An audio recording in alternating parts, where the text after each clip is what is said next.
You're listening to the StoryShout podcast, hosted by Kelcey Jones. We're a weekly podcast dedicated to destigmatizing failure and laughing at our normalcy. Don't forget to subscribe and leave a review on iTunes. Hi, everyone. Welcome to StoryShout. My name's Kelcey Jones, and I am joined today by another Kelcey Drapp. She's someone that I met, I think, at conferences, marketing conferences throughout the years. And so I'm so excited to have her on. Kelcey, thanks for joining us. Thanks for having me. I'm excited to talk to you today. I know, me too. It's been a while. Yes. So, Kelcey, what do you suck at? I suck at self-care. That's a big one, isn't it?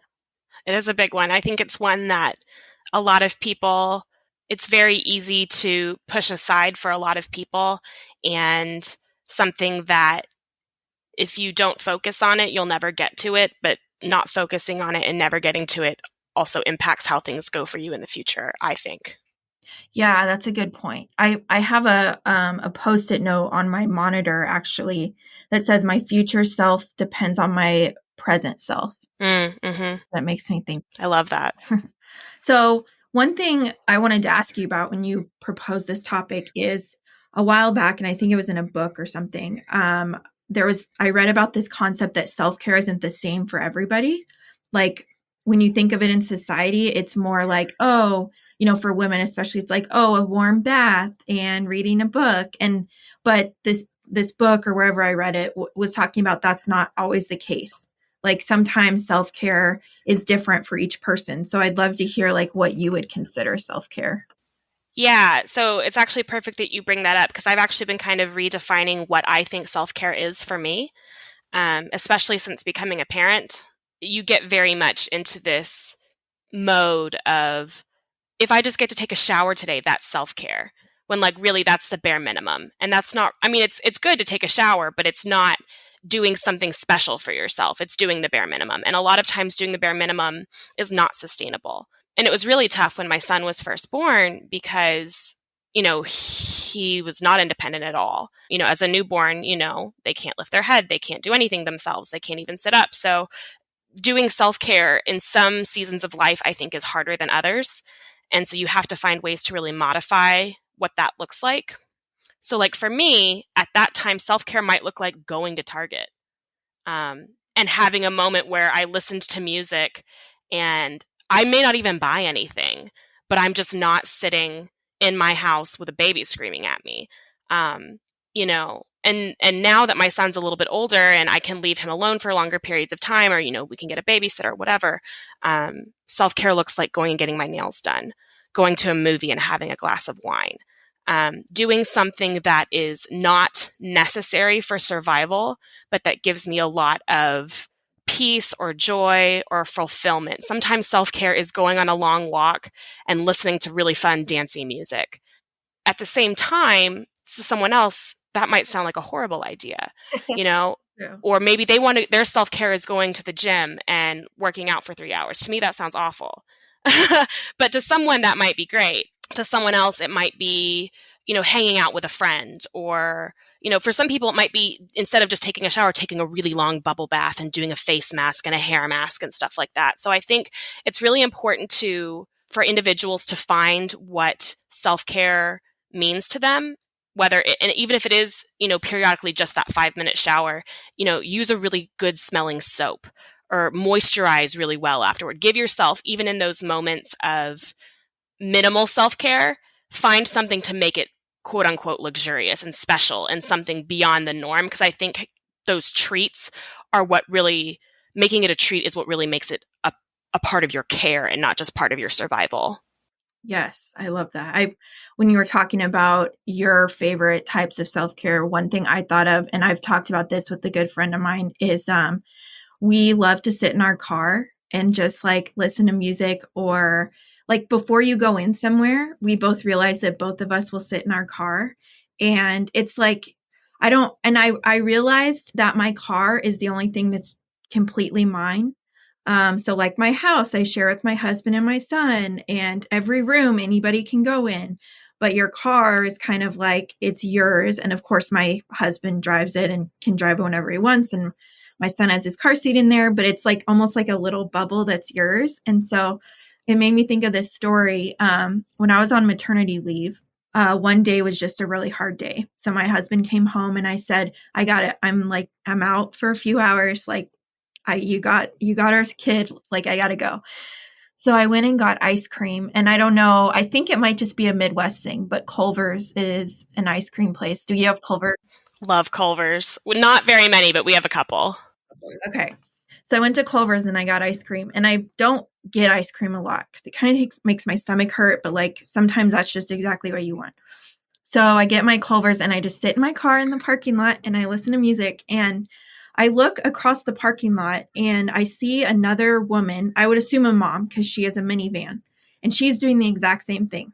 She's by herself eating her ice cream. Her car's parked. We make eye contact. We both at the same time lift up our ice cream like cup, like as a toast to each other. And I did not know her. And I will remember that moment like as long as I live, because it was like we both are like, okay, I completely see you and you are doing great. It's going to be okay. And we like, did our little toast. And like those kind of moments to me where I can be by myself are really like self-care to me, because Absolutely. I think especially when you're a manager or you're like in charge of a lot of projects, at least for me as an introvert, it's very draining.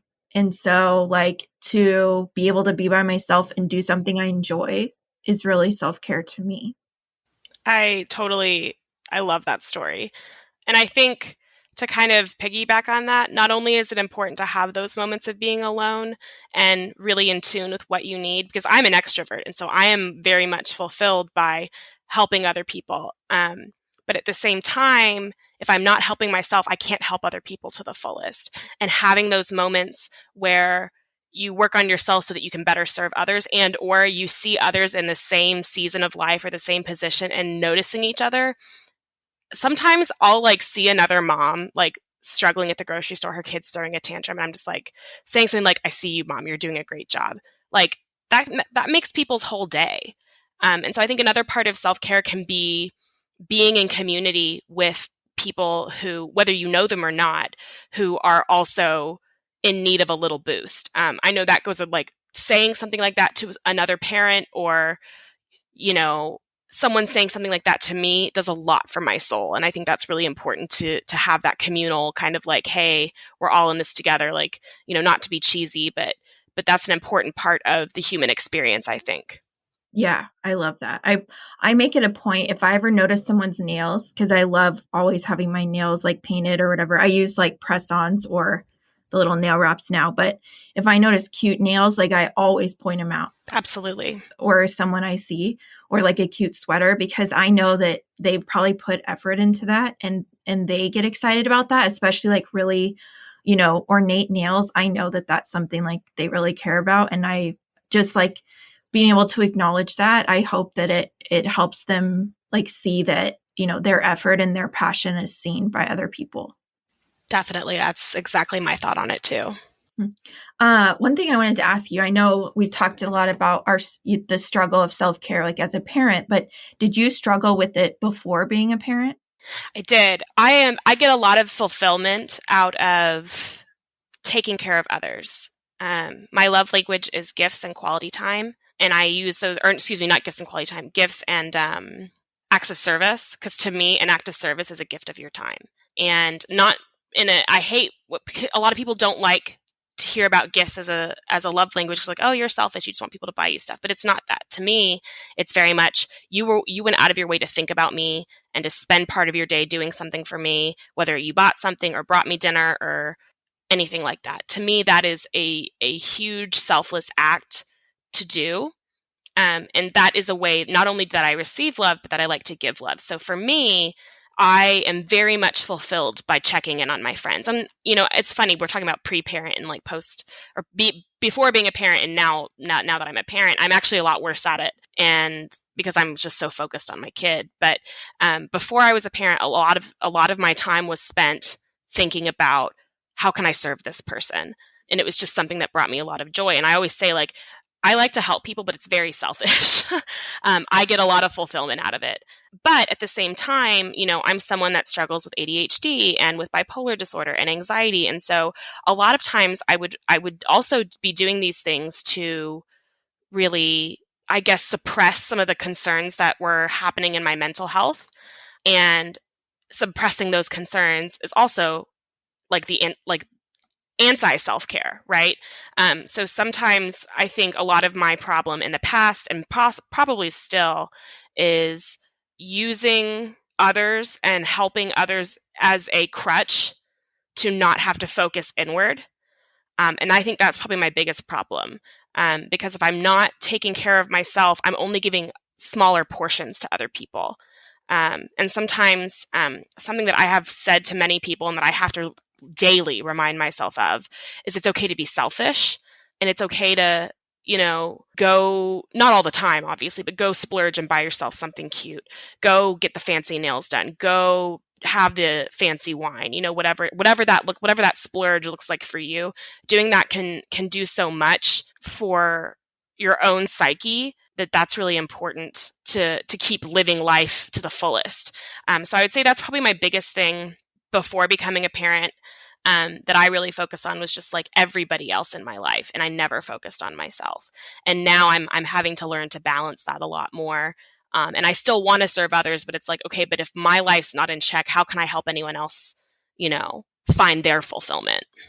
Yeah, that's really insightful of you to know that about yourself. It makes me think about in 2020, when quarantine started, there was a meme, a little bit months in that was like, oh, we finally have like the first time in our society's experience to like sit and reflect on ourselves. But instead we all thought, oh, F that, we're going to learn how to make bread and like learn how to quilt or whatever. And people Right. are just going like stir crazy. And it really made me think about that, because I think I do that too.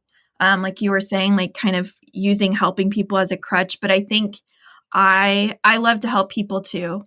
But I think my crutch is like, I always think about the future. I don't think about the present.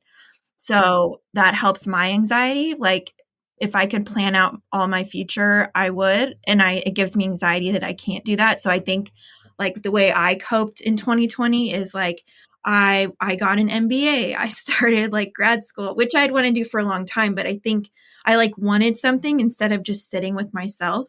And I think 2021, I did a lot of work to really feel more comfortable with feeling my feelings. And I think what you brought up, like allowing yourself to do that, really is probably the ultimate form of self-care. Because if you think of self-care at a surface level, it goes back to like massages or baths or face masks or nails, like we were talking about. But like you said, true self-care really is allowing yourself to feel your own emotions and your thoughts. I think if you don't do that, anything else that you're trying to do to, like, I'm doing air quotes, like relax yourself or make yourself feel good, at some points that really won't fully feel relaxing or as a gift to yourself if you're not true to yourself with like how you're feeling in the moment. 100%. Yeah, you have to get out of your own head to really get the benefit of self-care, because that's totally something I'm guilty of. I'm in the middle of like, I love to do like at-home spa days. So I love to, do a face mask and then do a different face mask and then do a toner and like, do a whole thing. I'm like, ooh, look, I'm glowing, I love to do stuff like that. But in the middle of that, after, while I'm waiting for the mask to dry or whatever, am I sitting there and reading a book or listening to music or doing something that's enjoyable? Or am I sitting there and thinking about the next thing that I have to do? Totally can relate to that. I am very much into the next thing. And so I was pregnant during the start of the pandemic, during most of 2020. And then same thing for you in 2021, I had to kind of reevaluate and look at, okay, I have a baby now, and he's going to grow up so fast. And while I'm so excited for that, like I'm thrilled for him to be able to do all these new things and go play and run around. And that's going to be a whole nother, ball game in terms of my life. There are times when it's like, wow, it was just a couple of weeks ago that he learned to do this thing. And now I'm already acting like it's no big deal. Like I need to sit in these moments, whether it's with my son or with my husband or at work, and really appreciate this moment that I'm in. And I think Another thing that I've really been working on the last probably 6 months or so, and that I really want to work on going forward into 2022, is gratitude. I think practicing gratitude is a huge part of self-care, and just not even necessarily like whether that's praying or meditating or whatever it is that helps you realize what you've got in your life that's great, I think is so important. To your overall health. Because like for me personally, like I mentioned, I've got a number of mental health issues. The pandemic was terrible for everybody. We've got family members passing away and you're having political arguments with people. And if you can't sit in the moment, and not at all to minimize the struggles that people are going through, not at all. But if you can't take a moment every now and then to say, wow, I have a beautiful family. I have my health. I live in a house that I'm comfortable in. I can afford electricity, whatever that looks like for you. Having those moments of saying, wow, I really do have blessings in my life is so important for recognizing what you need to do and where you need to go. And I think that does a lot for your mental health and for your self-care in general. It's just having gratitude and practicing being aware of it, because like you're going to have days that suck and like, that you're not practicing self-care and that you are thinking too far into the future. But every now and then just taking a moment going, wow, I have a pretty incredible life. It does so much for me. And it's something that I'm learning to get better at doing more often. Yeah, I love that. And I think since 2021, like I really worked on my mental health, so we're recording this in January. And of course, as far back as I can remember in January, I always was like, okay, I'm going to have some resolutions. I'm going to have some goals, but this year I kind of was just like, I just want to chill. Like, I don't want to have a goal.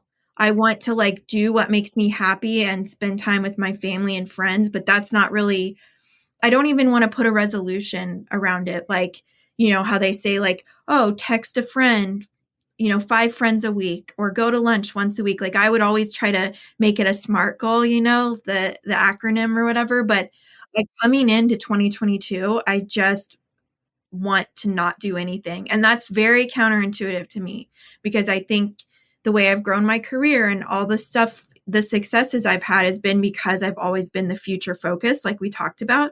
But this year, there's already so much uncertainty with the new COVID variant and, what's going to happen next and all that stuff. Like, I don't really want to work on myself. And that sounds bad. Like, I always want to be learning and growing, but instead of putting goals on myself, I just want to like be happy with where I'm at. And to me, that's ultimate self-care is like being happy with where I'm at instead of obsessing about where I'm going. Yes, I too am very goal oriented. I am the type of person that has like a notebook with a checklist in it on my desk at work. I have checklists in my phone, multiple checklists, like things to do around the house, things to do when I go shopping, things that I need to do for other people, and having that is great for organization, and it's really necessary for me because I'm not very organized. But it also is incredibly daunting. Sometimes having too many goals, especially if they are not SMART goals, like you said, the acronym, if they're not very measurable at all, it just becomes this big looming anxiety. And I think that's a problem that I've had a lot, especially with setting New Year's resolutions. I love that you brought that up because I also didn't set a firm one. I like want to be healthier. That is so broad. But to me, being healthier doesn't just mean like working out more or eating more. It's spending time by myself. It's spending time with my family. It's taking a moment when, I need to take a break. Like the laundry will be there tomorrow. Like the to-do lists will be there tomorrow. It's taking moments to just really focus inwardly. And truly, I guess the ultimate way to do that, like we're talking about here, is to engage in self-care. And that looks, so going back to that earlier question, that looks different in so many ways. Sometimes it literally is, I'm going to put the dishes away tomorrow. Right this minute, I'm going to sit here and read a book with my kid, or I'm going to watch this trashy TV show, or, whatever it is. It's having that moment to fulfill whatever need needs to be fulfilled, whether that's working out, whether that's eating right, whether that's taking a moment to yourself, whether that's going to Target and listen to stupid music, whatever that is. That's my quote unquote goal for 2022. And I it's not something I wrote down or like every year, like most people, I'm going to lose weight this year. I have all my baby weight still, and I gained weight after college and all of that. And I'm going to lose, 50 pounds. Like, yes, that sounds awesome. But if that is the only thing that I'm working towards, I'm going to get burnt out on that in under 2 weeks because I do it every single year. That can't be the sole focus of what my self-care looks like, because the mental fuels the physical. And so I completely agree with you. Having goals is great, but they need to be something that ultimately benefits you and doesn't make you even more tired. Yes, I love that. And I last year I started working with a nutritionist because I got diagnosed with hypothyroidism, low thyroid, and then I have eczema, and it was really bad all over my face, and it had started in 2020 being that bad. And so the nutritionist was like, I don't want you to weigh yourself and I don't want you to track food. And I'd been tracking my food since college when I had gained weight. So like at that point, like 15 years, maybe I had been tracking my food and nothing happened. Like I would lose weight and then gain it back. And then because I'm an emotional eater, and just to not do that was probably the best self-care I could have done last year. I'm curious, did you find, because similarly, I was religiously tracking calories and macros. Even when I was gaining weight, I still had to know, this is what I'm eating. This is the number of calories I burned when I went for a walk this afternoon. And it wasn't doing me. I've tried Weight Watchers. I've tried Noom. I've tried all the different, and I still have a calorie tracking app on my phone. I just don't use it as religiously. But I was finding that the more obsessive I was about tracking those things, the less weight I would lose. And the more, I don't know, pain I would feel about that goal. I decided to just let it go. And I was just like, you know what? If I'm fat, I'm fat. But I decided, I want to make active decisions to go for a walk more or to eat smaller portions, but not obsess over what that looks like. And I found that I actually lost more weight by not doing that. Like I stepped on the scale one day at the doctor's office and I was like, holy crap, I've lost 10 pounds. I haven't done anything to lose 10 pounds. But it wasn't this obsession that I was focused on. And that's tying it back to self-care. That's another thing. Your self-care can't become your obsession. It needs to be natural. Because if you try to orient everything towards a goal, it becomes, instead of a positive tool, it becomes a really hurtful tool, I think. Exactly. Like self-care can't be like an item on your to-do list that you check off. Ooh, that's a quote. I love that. I think that's what I used to do is like, I got to fit in self-care. Okay, where is it on my schedule? I'm going to block out time or make a to-do list. And that just doesn't work. You literally just gave me chills because that is such an important realization that it took me, I'm almost 30. I don't mind sharing that. It took me the better part of the last probably 25 years to figure out that you can't force self-care because that just makes it's counterintuitive. It just makes it another, like you said, another task on your to-do list. Like, ooh, that literally gave me chills because that's exactly what I'm learning right now. I love that. Yeah. And with the nutritionist, like I went on a protocol. It was kind of like Whole30, basically, just to identify the foods that were flaring my thyroid and my eczema. But we did it from a place of like caring about myself and how I felt, not about weight, which is what I always used to do. Like, because I've done Whole30 2 times before, but it was always like, I'm going to kickstart my weight loss and I'm going to lose 20 pounds. Always, I'm going to lose 20 pounds, And this was from a place of like feeling better because I was so miserable with energy and all this other stuff. And when I actually saw that work, like I actually felt so much better. And I'd meet with the nutritionist and she'd say, how many headaches have you had since we met? And I'm like, well, actually none. And when headaches were like a part of my life almost daily for many years, and the same with like, I'd have muscle tightness in certain places or whatever. And to see like changing my diet transform how I felt instead of when I tried to change it before, it was about weight loss, was just really meaningful to me. And now going into a new year, I'm not perfect with how I eat or whatever, but I still don't know if I lost any weight since I started working with her. It's about like how I feel. And that's kind of going back to the self-care. Like self-care should be about how it makes you feel, not what you think you should be doing. If I saw the nutritionist going into it thinking, I'm seeing a nutritionist so I can lose weight, that's not going to be helpful to me. I went into it thinking how it's going to make me feel. So the same things that are self-care to me, like we have a lake by our house that's pretty close, like a 2 or 3 minute drive to. You can't really walk to it. That's self-care to me, is to go to that lake and either just sit in my car or bring a blanket and sit, right by it. I brought my laptop out there to work, or they have like a little hiking trail. That to me is like, I'm not doing that for exercise or for any other reason than that is one of my happy places. So I try to think about where are my happy places, either mentally or physically, and how can I go there as much as possible. Absolutely love that. Yeah, you hit the nail on the head. Like I have spots like that where I go and it's like, this is just where, like, one of them is my backyard. Sometimes I go just sit outside, and it's not even like a super nice backyard. Like, it's not like there's something cool back there, but it's quiet. And we have a wind chime, and I love my wind chime. And I sit and I listen to the wind chime just quietly blowing in the breeze. My dog usually sits next to me with a little outdoor couch out there. I sit there and I drink my coffee and I just be. And sometimes that is the most refreshing, fulfilling moment, to just have a moment where you're just being and not I'm not great at meditating, probably because I have ADHD. I'm just like, thinking, what do I do next? What do I do next? What am I supposed to be thinking about? I don't know. What am I meditating on? But just to sit there and just observe sometimes is the best therapy, I think. You know what I mean?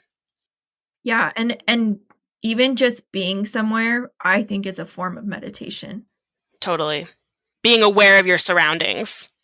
One of my favorite self-care things is by our house, there is a massage place that's like very casual. Like you could just walk in and get a massage, but they always do such a great job. And I know that's such a privilege, like be able to, afford to do a massage, but that's almost meditative to me because I can't look at my phone and I have to just lay there.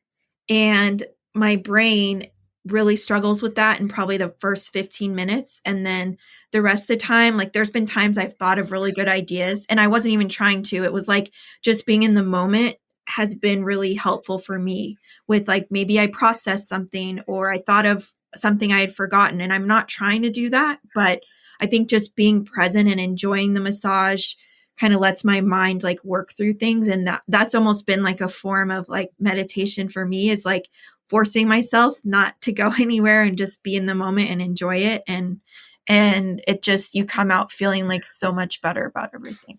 Absolutely. Yeah. And I like that point, you absolutely are right that things like a massage and getting our nails done, having a fancy glass of wine, things that you and I have both mentioned, those are forms of indulgence that require money.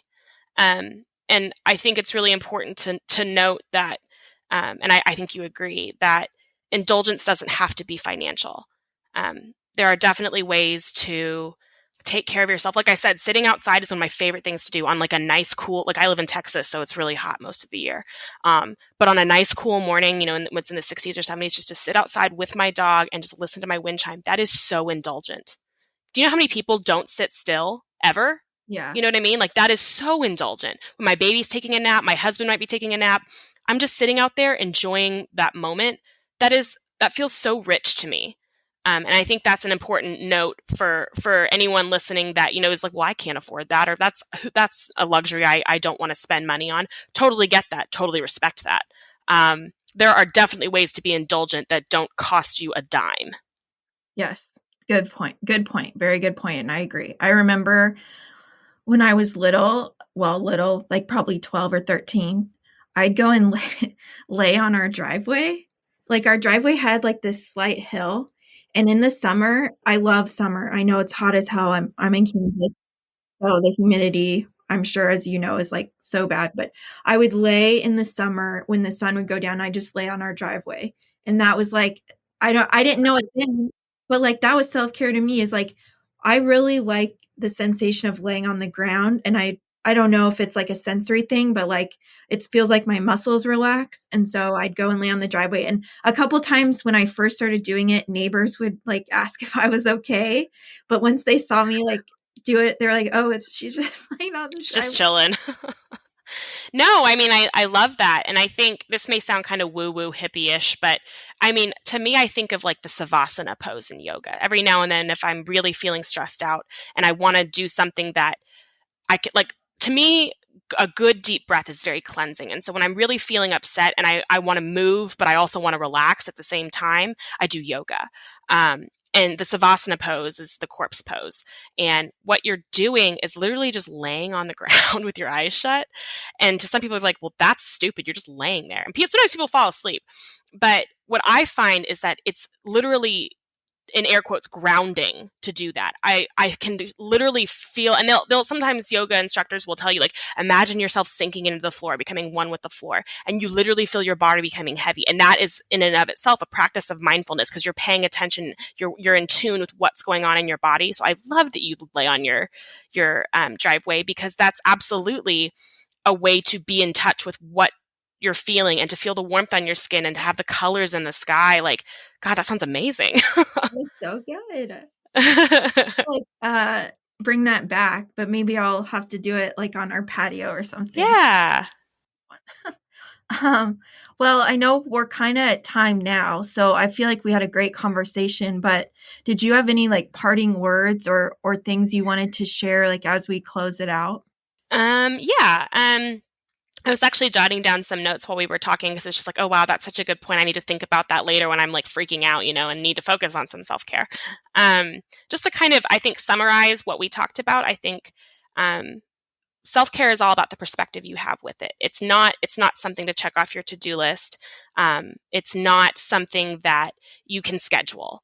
You can, but it's not going to be organic. To have it to have it done organically, or just like where you're in a moment like, wow, I really just want to focus on myself right now. Just let it come up naturally and totally lean into that. If you have the luxury of, stepping away for a moment, follow that urge, follow that intuition, because it, to have it something that happens naturally and not as a to-do list item will make it so much more fulfilling and will give you so much vibrancy in life, I think, to move forward. I think that's really crucial. And then to also, just like we've talked about, find those moments of self-care in places you may not have expected. If it's going and getting your nails done, like for me, I love getting my nails done. It's one of my favorite things to do, because it's quiet. I don't have to talk to anybody else. That's great. And I love getting my nails done. But that's not, feasible all the time. If it is just sitting, like you mentioned, sitting in your car and listening to music and enjoying an ice cream, that sounds so luxurious to me. Finding solace and mindfulness in the smallest of moments is one of the best ways to practice self-care, I think. That's what I'm learning. I'm definitely no expert at it. Obviously, we're talking about it because I suck at it. but learning those things and being aware of how you can put that practice into your daily life a little bit more, I think, is so fulfilling for everything that you have moving forward, and helps you, that future mind be a little bit more at ease, and to get to those goals a little bit easier is to, have those moments of solace and clarity. I think that's really the key. I love that. That's so good. Well, if anybody, wants to connect with you or learn more about you, where can they find you online? Yeah. So I'm on Instagram and Twitter and Facebook, just Kelcey Drap. I'll spell my name because my parents were goofy and decided to spell it weird. It's Kelcey instead of SEY. So Kelcey Drap, D as in dog, RAPP as in Peter. Would love to connect with anyone who, enjoyed this session today. I'm very open. We'll talk to anyone about anything, probably too much. My husband tells me to shut up sometimes. Would love to connect with you all, though. Awesome. Well, thank you, Kelcey, for joining me. Yes, thank you. And thanks to everyone else for listening. Until next time.